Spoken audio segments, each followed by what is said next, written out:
রোববার মানেই বিরিয়ানি, চলে আসলাম অর্পিতার দোকানে। ব্যাস বলে দিলাম, কাকা একটা রজনীকান্ত স্টাইল একটা বিরিয়ানি পার্সেল করে দাও তো। কাকা বললো কী বিরিয়ানি? আমি বললাম চিকেন বিরিয়ানি। তো ব্যাস কাকা একদম চালগুলোকে ছেঁকে ছেঁকে আলুটা বার করে নিল। বার করার পর আবার ছেঁকে ছেঁকে একটা লেগ পিস খুলতে শুরু করলো, যেমন কি তোমরা দেখতে পাচ্ছ। তারপরে না বিরিয়ানি পেটের মধ্যে থেকে একটা দেখি লেগ পিস বার করে দিল।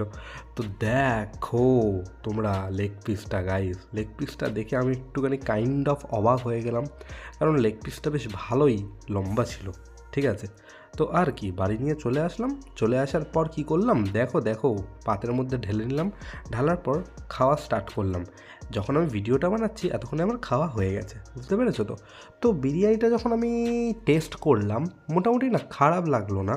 বাট তোমরা যারা একটু লাইট বিরিয়ানি খেতে পছন্দ করো না, মানে অতটা তেল মশলা ছাড়া, তো তাদের বিরিয়ানিটা খুব ভালো লাগবে। আমার খারাপ লাগলো না, অ্যাভারেজ। তো ভিডিওটা ভালো লাগলে লাইক কমেন্ট সাবস্ক্রাইব করো।